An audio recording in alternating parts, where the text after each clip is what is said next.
Hola, esto es New Books Network en español. Bienvenidos a este episodio de NBN en español, la sección hispana de New Books Networks.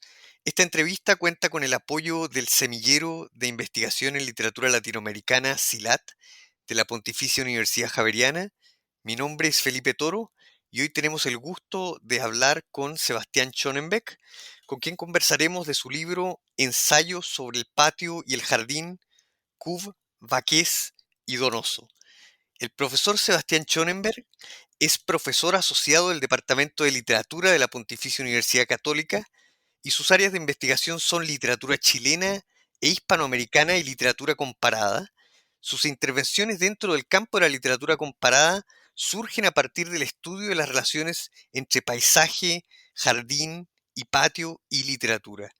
Entre sus proyectos de investigación se cuentan La ruta anglosajona en la poética de José Donoso, Paisaje en la literatura y pintura chilena, Muerte en el jardín, paisaje y heterotopía en la obra de José Donoso, Mauricio Baqués y Adolfo Kuv, investigaciones que se han traducido en libros como José Donoso, Paisajes, Rutas y Fugas, publicado en 2015, y Ensayos sobre el patio y el jardín, Kuv, Baqués y Donoso, publicado este último en 2020 por Orgic. Bienvenido Sebastián Schonenbeck a este capítulo de New Books Network en español. Muchas gracias, Felipe, y muchas gracias por esta invitación.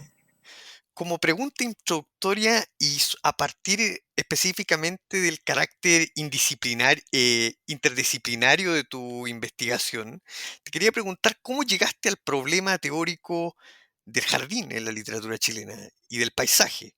Si podemos hablar un poco de eso, de tu trayectoria académica. Mira, me voy a tomar de la manera en que formulaste la pregunta, ¿no? Que hubo un lapsus interesante, ¿no? Porque en vez de decir interdisciplina, tendiste a decir indisciplina, ¿no? Claro, esto también tiene que ver con interdisciplina, pero con indisciplina también, ¿ah? Y ahí me explico un poco. Yo había trabajado literatura chilena, narrativa chilena, en mi tesis doctoral y en mi investigación postdoctoral trabajé básicamente José Donoso, trabajé el problema de la subjetividad en Donoso y estas rutas anglosajonas de la poética donosiana, ¿no? Básicamente vi encuentros de Donoso con maestros de la literatura anglosajona, especialmente con Henry James, ¿no? Y ahí me fui dando cuenta de la importancia, ¿no? De, que tenían los jardines, ¿no? En la narrativa donosiana. Y por otro lado, claro, vengo de una familia muy amante de la naturaleza, muy jardinero. Hay también una mediación edípica porque mi madre no trabajó sus últimos años laborales en la construcción de jardines y sobre todo en restauración de jardines que estaban ya muy deteriorados, muy abandonados, muy arruinados, ¿no? Entonces, claro, Donoso y los jardines eran como dos pasiones que no las sabía unir y que la teoría del paisaje, ¿no? Me permitió este encuentro interdisciplinario, ¿no? Y, y claro, un poco podríamos pensar esta trayectoria desde el primer libro que publiqué, que tú ya lo mencionaste, al libro actual, ¿no? Al que nos concierne hoy. Y claro, ahí había una manera, hay también un paso de algo más particular, algo más general. La medida que al principio trabajé solamente Donoso, ahora amplié ese corpus, quise ver el tema del paisaje y de los jardines en escritores que comparten cierto periodo, al menos la segunda mitad del siglo XX, aunque no tomo un modelo generacional ni mucho menos, ¿no? En mi análisis. Y también quise ir de lo general a lo particular, porque en un comienzo, en el primer libro, trabajé paisaje en Donoso, pero luego quise especificar, ¿no? Centrarme un poco más en los jardines, ¿no? Con todas las implicancias y dificultades teóricas que tiene eso, porque, claro, no podríamos pensar el paisaje y el jardín como sinónimos, ¿no? Hay teóricos del paisaje como Berg, que va a decir, no hay una cultura de paisajes si no hay jardines. Jens Anderman va a decir, el jardín es la radicalización del paisaje. va a establecer cierta analogía entre el paisaje y el viaje, y por otro lado el jardín y el sedentarismo. Y hay otras perspectivas teóricas que van a decir, oye, el jardín sería la negación del paisaje, ¿no? Porque de alguna manera la mirada ya es completamente distinta. Yo diría, corrígeme si me equivoco, que uno de los grandes méritos de tu texto y el anterior es sacar a Donoso de la casa, sacar a Donoso de la casa y llevarlo o sacarlo de la clausura de la pieza, del interior, y llevarlo a un exterior que puede ser el patio, el jardín o el paisaje. Y a partir de esto me gustaría preguntarte, ¿cuáles son los problemas que a ti te llamaron la atención de los estudios del paisaje y el jardín? El tinglado teórico desde donde el que te tuviste que entrar, por ejemplo, problemas que tú tratas en el libro como naturaleza y cultura, lo local y lo foráneo, el país y el paisaje. ¿Cuáles son los problemas teóricos que a ti más te llamaron la atención al entrarte a este mundo y hacer el cruce entre literatura y jardín?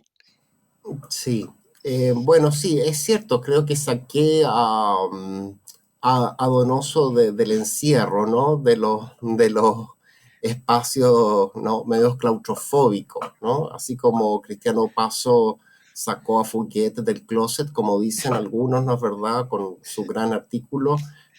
Yo he intentado, ¿no? Con todas las diferencias del caso y guardando las proporciones, tal vez de un modo más modesto, de sacar a Donoso del interior, porque sus paisajes, sus jardines me permitieron trabajarlo de una manera más comparativa y más intermedial, ¿no? Vi, por ejemplo, el enorme bagaje pictórico que está operando, ¿no? La gran cantidad de citas pictóricas y la cultura pictórica que hay en la escritura donosiana. Eso me permitió ver un Donoso mucho más cosmopolita también, ¿no? Un Donoso también más transatlántico, ¿no? Que está pensando, ¿no? En todas las mediaciones entre lo local y lo europeo, sobre todo, ¿no? Y con respecto a estas binarismos, oposiciones o dúos, ¿no? Claro, naturaleza, cultura, son dos elementos sin los cuales el paisaje no podría entenderse, pues no puede haber paisaje si no hay naturaleza, pero al mismo tiempo el paisaje es una construcción cultural, ¿no? Gran parte de la teoría del paisaje coincide en eso, ¿no? Y también cultura, naturaleza, yo creo que es una oposición que podría ser bastante análoga o que nos podría recordar la gran oposición del siglo XIX, muy importante para Hispanoamérica, para Chile, que es la oposición civilización y barbarie, ¿no? Creo que el problema del jardín y del paisaje en el corpus narrativo está remodulando de un modo muy diferente a Sarmiento, ¿no? Pero está volviendo, ¿no? A poner sobre el tapete la oposición civilización-barbarie. Claro, también el paisaje conlleva una pregunta por lo nacional, ¿no? Sobre todo si revisamos antecedentes del siglo XIX, ¿no? La Academia de Pintura, fundada por Bulnes, bajo el gobierno de Bulnes, ¿no? Y cuyo primer director es Ciccarelli. La importancia del paisaje que tuvo también, el cultivo del paisaje como género pictórico que tuvo en Chile para la pintura académica, ¿no? O sea, era una pintura que podía garantizar cierta identidad nacional, o la identidad nacional se construía o se identificaba a través del paisaje, ¿no? Son de hecho dos palabras etimológicamente emparentadas, país y paisaje, ¿no? Claro, y lo foráneo y lo local, que me parece, vuelvo a ello, una oposición tremendamente interesante, porque se trabaja en estas descripciones de jardines y en esta mirada paisajística desplegada en la escritura de estos tres autores. Se trabaja mucho el modelo europeo traído acá, ¿no? Con una serie de degradaciones, de imitaciones, y que bueno, es algo que vemos tanto en tantos casos, ¿no? Ángel Rama ya decía que las letras de la colonia tenían un modelo italiano, ¿no? Y por lo tanto hay gestos italianizantes. Pensemos en la enorme importancia de la cultura francesa en el siglo XIX, Borges, ¿no? Y la lectura de Beatriz Sallo, ¿no? Cómo tiene que ver también, está operando esa relación Europa, Sudamérica, eh, Cortázar, ¿no? Y desde luego, bueno, tú mismo también lo has visto, ¿no? En tu artículo que escribiste en coautoría con el profesor Pablo Chiuminato del relato balneario de Puf, ¿no? Donde trabaja, dice justamente Flaubert, Ingres, Ariosto, ¿no? Están traídos, ¿no? Son localizados nada menos que en Cartagena, ¿no? Un balneario popular del litoral central de Chile. Y tú haces esta observación sobre la novela de Baquís, Frente a un hombre armado, donde notas que las especies del parque, de un parque francés, son chilenas, que esa sería una paradoja, corrígeme si me equivoco, que tú notas que las especies vegetales de ese parque pertenecen al otro lado del Atlántico. Sí, sí, es curioso, la crítica, la poca crítica que hay en torno a esa novela, ¿no? Lo advirtió casi desde el principio, son parques muy deslocalizados, ¿no? Ese parque de Perías, que es un parque desde luego francés con todas las convenciones propias, ¿no? de, del siglo XIX, pero claro, está salpicado, está contaminado por quillayes, por canelos, etcétera, ¿no? El paisaje sería de alguna manera esa, como dice el mismo Baqués, la experiencia claudicante de no estar en ninguna parte, ¿no? Es un paisaje antipaisaje, en el sentido que no lo podemos localizar sin ser necesariamente un paisaje ideal, ¿no? A lo Poussin, ¿no? Que son paisajes que desde luego no existen, ¿ah? Por eso su idealidad. Quisiera que ahora que ya estamos entrando en tierra derecha, preguntarte sobre una de las tesis del libro que corresponde a la paradoja de que se escribe el paisaje, pero al mismo tiempo ese paisaje o ese jardín resulta irrepresentable. Frente a la escritura del jardín, frente al intento de cubrirlo con signos lingüísticos, aparece la imagen también de la ceguera.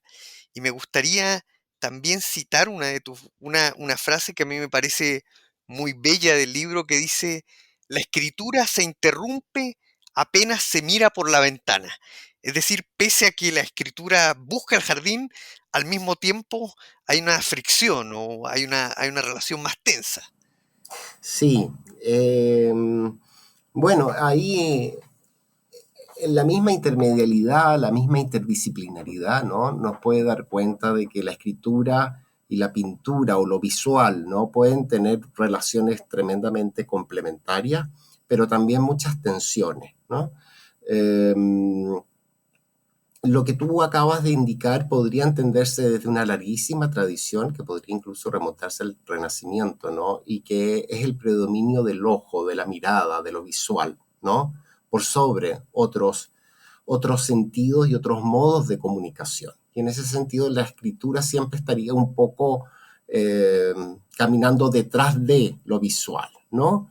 Eh, Pensemos incluso en algunas metáforas de nuestro lenguaje coloquial, ¿no? Cuando estamos leyendo un texto y si yo quiero asegurarme que lo estás comprendiendo, te pregunto, ¿está claro? ¿No? Como si estuvieses leyendo, mirando el texto, pero no leyéndolo, ¿no?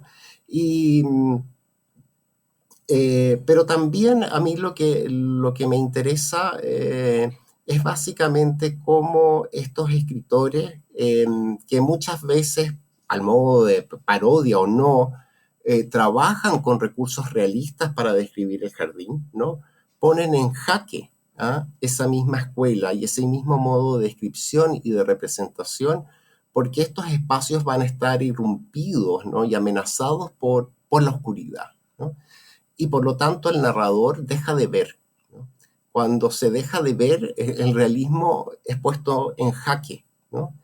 Y, y esa, de alguna manera, tendríamos una escritura ciega, ¿no? una mirada ciega también, si me permites el oxímoron, lo que nos va a permitir trascender una aproximación visual, sensorial del jardín. Vamos a ir más allá de sus formas, ¿no?, perceptibles sensorialmente, para lograr tal vez cierta esencia, ¿no? Lograr asomarnos a cierta esencia o al misterio esencial de los jardines, que puede ser incluso un vacío, ¿no? Ahí tal vez no vamos a encontrar tampoco ninguna respuesta trascendental. Pero estos narradores ciegos, ¿no? De alguna manera son especies de Edipos, de Homeros, de Tiresias, ¿no? Que dan cuenta del jardín. Tú mismo lo advertiste en un artículo sobre un relato de Kuf, el parque, ¿no? Donde su dueña, Cleopatra, que tenía una relación muy cercana a su parque, ¿no? Tiene un parche en el ojo, si no me equivoco, ¿no? Es decir, hay un ojo que no ve ahí, ¿no? Y no estoy diciendo que el narrador esté focalizado necesariamente en Cleopatra, pero es muy interesante ese juego que tú haces a nivel de significante, ¿no?, entre parque y parche, ¿no? Donde podríamos decir, bueno, el parque no es objeto necesariamente de una mirada, ¿no? Esa oscuridad que azota el espacio, que entorpece la mirada, ¿no?, va a, desde luego, a determinar, ¿no?, la forma con la cual se describe y se representa, ¿no? Me gustaría que Sí. conversáramos también de, ¿puede una parte de esta derrota del realismo o esta frustración del realismo frente al objeto espacial del jardín o del parque? Tú lo analizas de manera brillante en este análisis del pintor chofer en Kubo y en el lugar que él tiene. No sé si podemos revisitar tu lectura con respecto a Sí, este chofer pintor. sí, en ese sentido, claro, es el caso de eh, el tren de cuerda, ¿no? Ujú, Si la sí. memoria no me engaña, de Kuf. Claro, ahí se trata de un paisaje en cierto sentido indecible, no representable, indescriptible, porque hay ciertos modelos de paisaje que están altamente degradados en Kuf, ¿no? Yo creo que ahí Kuf apela al pintor paisajista más bien académico, ¿no? Eh, que en ese contexto histórico quería garantizar una identidad nacional, es decir, era una pintura con cierto deber cívico, si tú me permites la expresión. Y este chofer de alguna manera se presenta, es un chofer aspiracional en ese sentido, ¿no? Es un chofer que quiere ser como estos pintores, sale al patio trasero de la casa de sus patrones con caballete en mano a pintar unas amapolas, las pinta requete mal, ¿no? Y más encima este chofer termina siendo una especie de travesti, de payaso, ¿no? Muy penoso, patético en cierto sentido. Entonces todo ese relato de la pintura académica, del paisaje que fue tan importante en Chile, ¿no? No necesariamente por Chicarelli, sino más bien por los pintores rebeldes a la academia que fueron a Francia y se dieron cuenta que el paisaje era un género que estaba de moda, que se estaba cultivando, regresaron, ¿no? Y cultivaron el paisaje como respuesta política, ¿no? Todo ese relato en Kuf está tremendamente degradado, ¿no? Se nos vuelve más bien una especie de imagen patética, ¿no? Entonces, Kuf, claro, este Kuf que se ha adherido al realismo, ¿no? Eh, Recordemos lo que dice en el prólogo a Cuarteto de la Infancia, también se desdice, en cierto modo, al enfrentarse a un jardín, al enfrentarse a un paisaje, también se desdice con ello con sus dos últimas novelas, ¿no? La comedia del arte, cuando pienso en Mi falta de cabeza, que presentan, digamos, una especie como de peripecia, ¿no? Es un giro diferente con respecto a a su producción anterior, ¿no? Que supuestamente es más, la podemos relacionar más fácilmente con un realismo y muy entre comillas, ¿no? Porque, insisto, en las lecturas más sospechosas, por ejemplo, de la de Adriana Valdés, ¿no? Que siempre han sospechado de esta adherencia de Cuff al realismo, ¿no?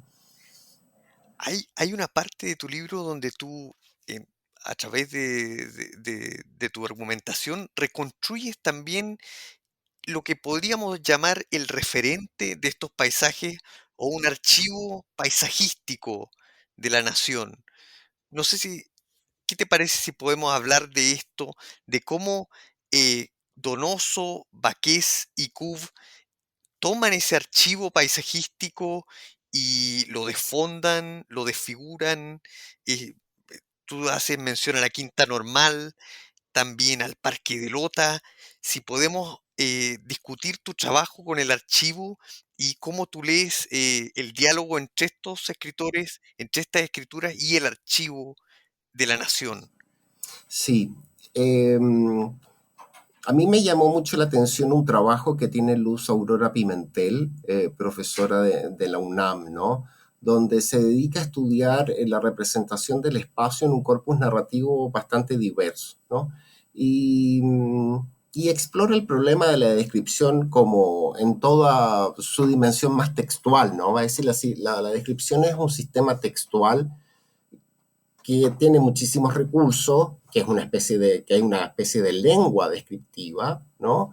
Y que muchas veces la descripción, para garantizar verosimilitud, está determinada por modelos disciplinares de conocimiento y por archivos, ¿no?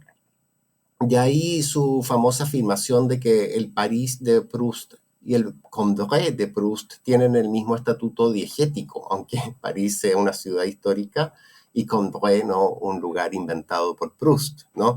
Porque él estaría utilizando en la descripción archivos que tienen que ver con urbanismo, con modos de entender la ciudad, el pueblo, etcétera, etcétera, ¿no?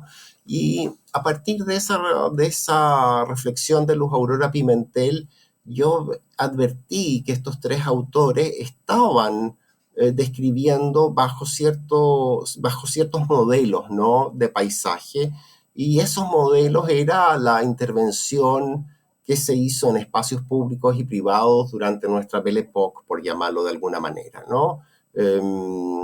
Es decir, contratación de grandes paisajistas europeos, ¿no? Que intervienen espacios como, bueno, Quinta Normal es más complejo, pero como la Plaza de Armas, bueno, el Parque de Lota, las Majadas de Pirque, el Parque de Santa Rita, etcétera, etcétera, ¿no? Bajo ciertas convenciones, ¿no? De paisajísticas muy francesas y muy decimonónicas. Lo interesante es que estos autores, claro, toman ese archivo, lo despliegan ficcionalmente, lo trastocan un poco porque no podemos advertir, incluso en el Mocho Donoso, ¿no? Ese parque no se identifica como el parque de Lota, ¿no? Están un poco camuflados, pero como lector local uno lo identifica. Eh, pero este archivo, digamos, no aparece en su esplendor, ¿no? Son parques y jardines ya muy degradados, muy arruinados, ¿no? Entonces ahí yo creo que la ruina es tremendamente, eh, es muy significativa, ¿no? Estos autores podrían describir parques en ruina como una crítica a cierta modernidad y también a un modo, como una crítica a un modo de entender la historia, ¿no? Benjamin mediante estos jardines en ruina serían alegorías de una historia que no necesariamente es una historia triunfalista, ¿no? O una historia ideal, ¿no? O progresiva o conducente, ¿no? A un progreso, ¿no? También son jardines, no es verdad que al estar en ruina son visitados por sujetos que ya van a perder su unidad, entendida metafísicamente, ¿no? Son más bien especies de fantasmas, ¿no? De sujetos fragmentados los que habitan estos jardines, ¿no? Abandonados o en ruinas. Y a propósito de tratarse de una alegoría y de una historia, te quería preguntar también por el lugar de la hacienda, el imaginario de la hacienda en estos jardines chilenos cuya ruta tú trazas, y estoy pensando, quizá, no sé qué te parece la comparación, pero me da la impresión de que tu proyecto también está hermanado, o uno lo podría relacionar también con el trabajo que ha hecho Alfredo Jocelyn Holt a partir de la descripción de Alonso de Ovalle del paisaje nacional, y que tú estás reconstruyendo una vida imaginaria de la hacienda en tanto jardín en el siglo XX chileno. No sé cómo ves tú la pregunta por el problema de la hacienda. Sí, yo creo que creo que es interesante ver algunas particularidades, ¿no? En Baqués la hacienda está operando totalmente, ¿no? Ujú, Es una hacienda que se recuerda como lugar de la infancia, que tiene muchas pinceladas paradisíacas, por decirlo de algún modo, ¿no? Yo creo que ahí está, desde luego, puede estar Ovalle, ¿no? Operando, ¿no? Ovalle nos dice que Chile en un minuto es un paraíso, ¿no? O se describe como un paraíso, ¿no? Y está esa resonancia, ¿no? Un paraíso que para Baqués ya es un paraíso perdido, pero que alguna vez lo fue. ¿Ah? Esta hacienda paradisiaca, pese, ¿no? A todas las condiciones sociales, ¿no? Y a las jerarquías de clase, ¿no? Y a poderes muchas veces retorcidos, ¿no? Que ponen en relación la muerte y el placer erótico, ¿no? Eso desde luego no hay que dejar de verlo. En Donoso, por supuesto, también está la hacienda, si pensamos en el obsceno pájaro de la noche, ¿no? Si pensamos la Marulanda, esta propiedad, ¿no? De los Ventura, ¿no? En Casa de Campo. Pero diría yo son haciendas ya mucho más desencantadas, ¿no? Eh, digamos, eh, su crueldad, ¿no? Toda su ferocidad, ¿no? Planteando fuertísimas distinciones de clase, etcétera, etcétera. Y en CUF es muy interesante el asunto de la hacienda, ¿no? Porque yo siempre he dicho, eh, hay muchos lectores, ¿no? De CUF e incluso parte de la crítica que advierte, ¿no? Una representación de un mundo señorial, ¿no? Por supuesto, en decadencia, diluido, ¿no? Fragmentado, arruinado. Yo creo que no es tan así. ¿Ah? CUF explora también espacios más de pobreza urbana, por ejemplo, tú lo viste en el pasaje, ¿no? Eh, eh, en el espacio del pasaje, ¿no? Me ujú. refiero en la obra, en algunos relatos de CUF. Y también CUF siempre trabaja, ¿cómo explicarlo? Gente, sí, que pudo haber tenido una gran posición social, una cultura cosmopolita, ¿no? Un pasado glorioso en términos socioeconómicos, pero siempre gente un poco venida a más. ¿Ah? Ujú. Eh, Le interesa ese personaje a Kuf, ¿no? Por ejemplo, en Balneario, la protagonista se llama Angélica, el apellido, Bow, Bow, si no me ¿no? equivoco.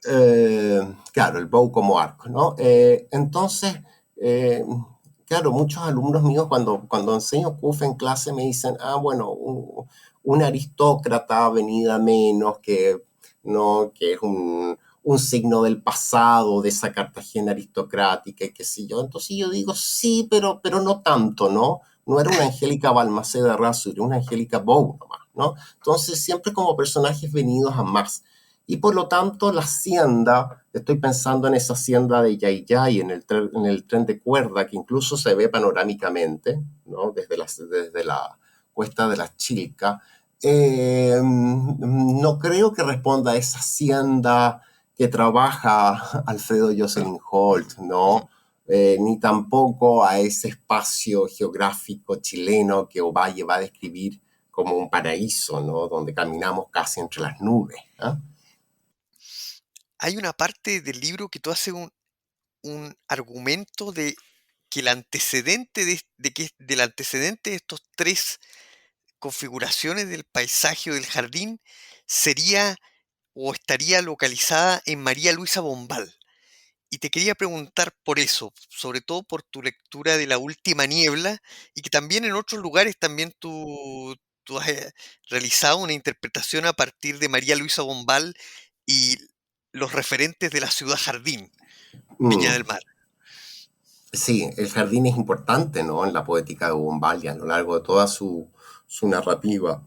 Y son jardines ya, por ejemplo, en algunas de sus novelas, son ya jardines visitados, vistos fantasmalmente, ¿no? Visitados por personajes fantasmales, ¿no? Por ejemplo, en La Última Niebla, ¿no? Son jardines y parques cuya visibilidad también va a estar altamente entorpecida, ¿no? Sus contornos, sus líneas comienzan a difuminarse y eso va a estar tremendamente presente, sobre todo en Kuf, ¿no? Que cuando quiere describir un paisaje, algo pasa que no se puede ver tan bien, ¿no? Un poco al tema que estábamos tratando anteriormente.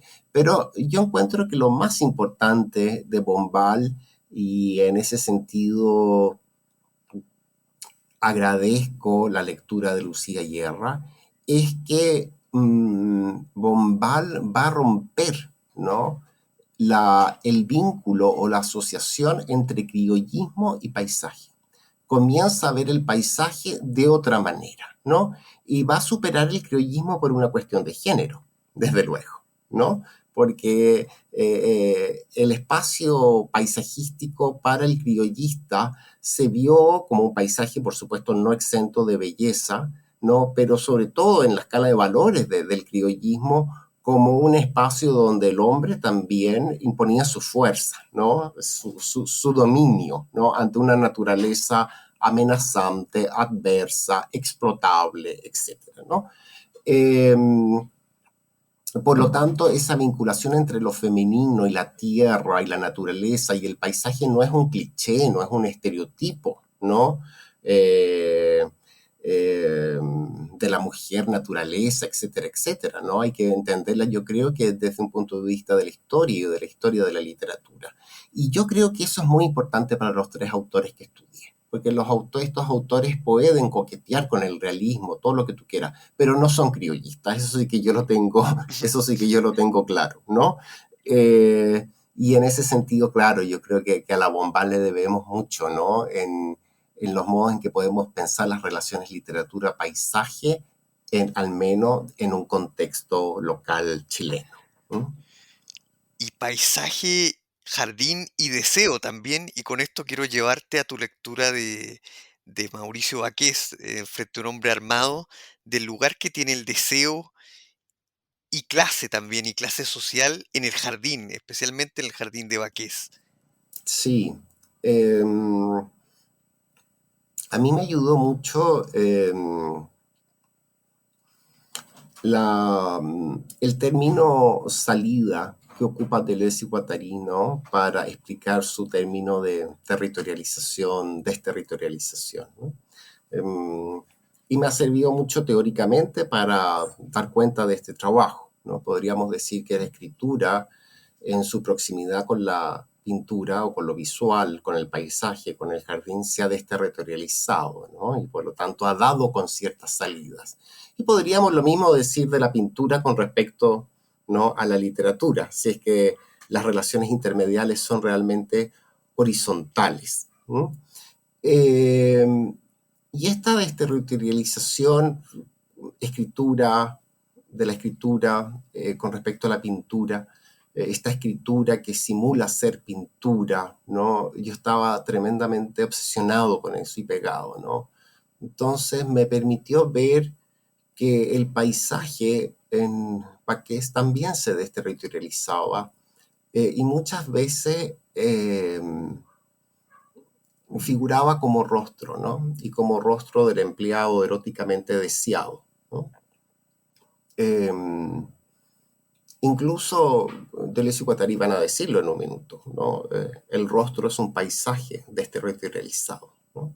Y en ese sentido, claro, pensé en la figura del lacayo muy en consonancia y muy en fusión, te diría, con el paisaje, ¿no? Toda esta relación erótica, ¿no? Siempre al borde de la muerte, es decir, una experiencia erótica que no puede estar sino en la agonía. ¿Ah? Esta conlleva la condición del paisaje, ¿no? Pero no como un telón de fondo, ¿no?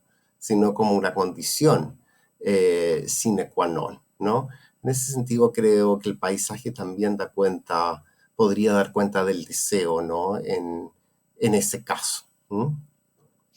¿Y te No parece sé si también, respondí un poco tu pregunta, ¿sí? sí, sí, Ya. y te parece también si es también de dominio en el sentido que tú combinas estos dos saberes, el de la lectura y el de el paisajismo, el de tener un jardín, la idea de tener una especie de control sobre la naturaleza y en este caso un control sobre este sirviente, donde ve el rostro del sirviente se aparece en el paisaje.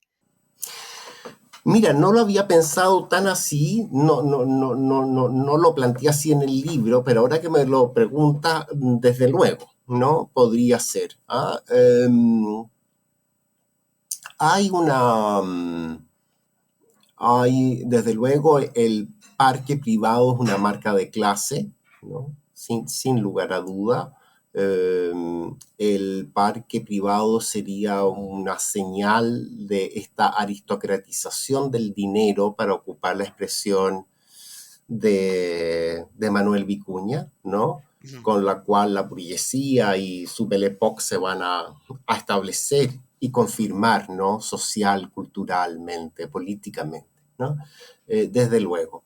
Eh, esa marca de clase está, lo cual, claro, no nos tiene que llevar a establecer una relación absolutamente unívoca y fija y fosilizada, ¿no? Entre paisaje y, y clase social o burguesía, ¿no? Yo en ese sentido estoy un poco distanciado de la lectura que hace Beatriz Sarlo, ¿no? De, del texto Campo y Ciudad, o Ciudad y Campo, ya no me acuerdo, ¿no? De, de ay, recuérdame, de Williams, ¿no? ujú, ujú. Eh, pero sí, podría pensarse. Ahora en Baqués, y eso está tanto en Epifanía de una sombra como en Frente a un hombre armado, está la metáfora de la casa, ¿eh? Que yo creo que complejiza un poco ahí lo que tú estás diciendo, porque claro, el deseo erótico eh, tendría que ver también con la víctima, ¿no? Con la presa, ¿no? Que conlleva el deporte de la caza, ¿no? Entonces ahí también, desde luego, una relación erótica, claro, que supone dominación. Yo eso no lo niego, pero es una dominación también mediada por trances, ¿ah? De lo existencial de lo existente a lo muerto, ¿no? Te quería llevar ahora a que comentáramos tu lectura y esto yo creo que proyecta los capítulos del libro a una nueva medialidad que es el cine, que es el cine cuando tú analizas este documental Pepe Donoso y partes con una frase que a mí me parece muy interesante que dice y que tú entras al paisaje a partir de ella que dice, qué raro que dejen sola a una niña chica en un jardín tan grande. Sí, sí.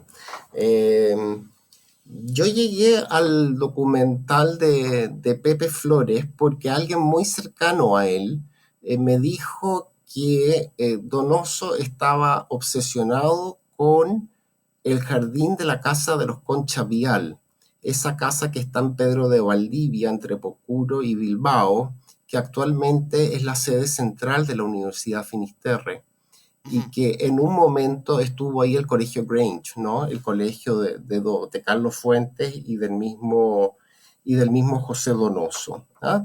Entonces yo ahí empecé a pensar y llegué al documental de, de, de Flores, ¿no? Sobre el documental Pepe Donoso, que a mí me llamó mucho la atención, que porque prácticamente el jardín, ¿no? Es un motivo que aparece constantemente, ¿no? En todo el documental. No es el jardín de la casa de lo que hoy es la Finisterre, ¿no? La Universidad Finisterre, sino el jardín de la Casa Holanda, ¿no? De los Donoso Yáñez, de los papás, ¿no? De, de Donoso. Y claro, esta oración con la cual, este enunciado con la cual Donoso da inicio a su intervención, ¿no? En el documental es prácticamente igual a un enunciado que encontramos en el cuento Ana María, ¿no? Y a su vez, la doné de este cuento, que es una niña que está en un jardín y que no genera extrañeza, como una niña puede estar tan sola, ¿no? Jugando sola en este jardín tan grande. La doné para ocupar la expresión de James de esa anécdota. Está en la sobrina de Donoso, ¿no? En su sobrina Claudia, que muy chiquitita jugaba en este jardín muy grande, ¿no? De la casa de Holanda. ¿Ah? Yo creo que los jardines, no solamente en Donoso, ¿no? En Cuf y en Baqués, tienen un carácter una función metaliteraria, es decir, la descripción de esos jardines es también, o lo que esos jardines, o como esos jardines se presentan, es lo que la novela es en términos de composición, ¿no? Tienen un carácter metapoético. Y yo creo que Flore eso lo entendió perfectamente, ¿no? Lo entendió como nadie, ¿no? Y de manera muy inaugural. Por eso me interesó esto del documental y del jardín.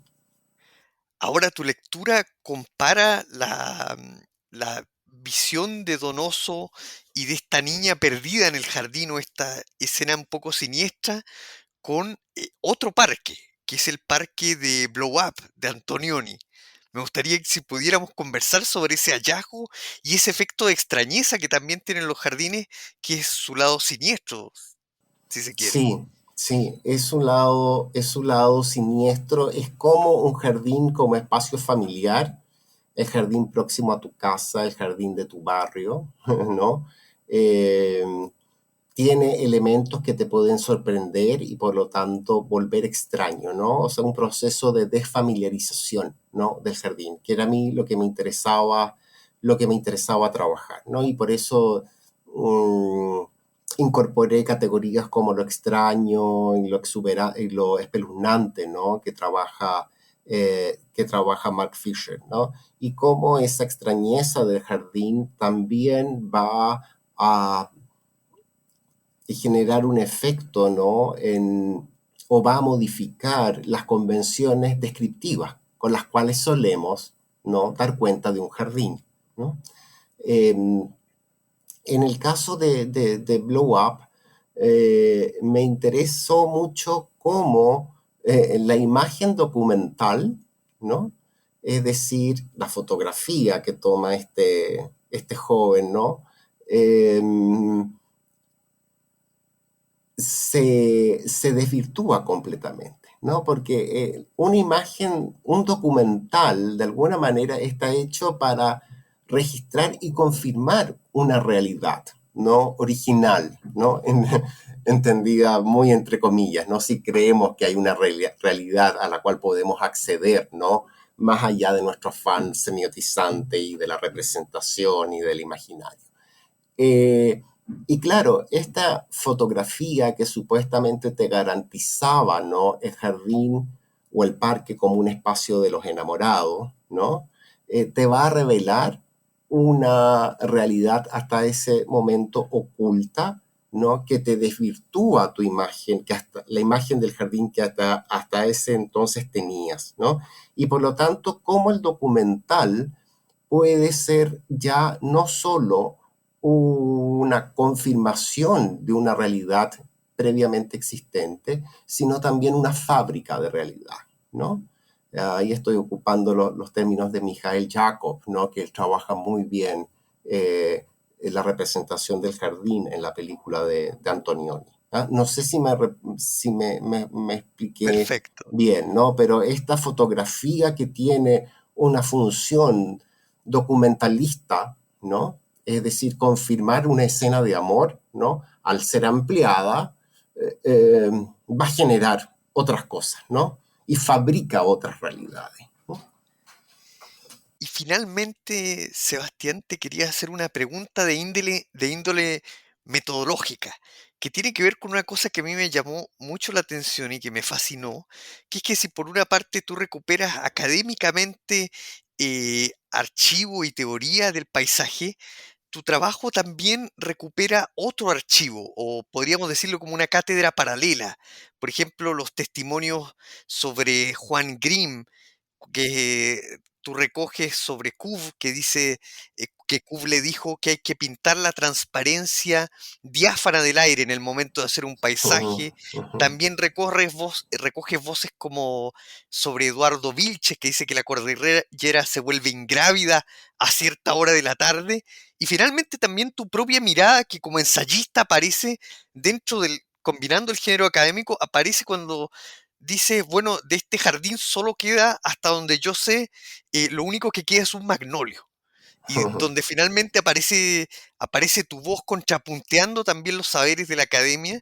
Y en ese sentido te quiero preguntar por tu posicionamiento dentro del ensayo. Sí, lo que pasa es que el origen de este libro es un proyecto de investigación financiado por Fondesit, ¿no? Un Fondesit regular, y dado el contexto, tú, bueno, tienes que respetar ciertas convenciones, ¿no? Metodológicas, escriturales, académicas, desde luego, ¿no?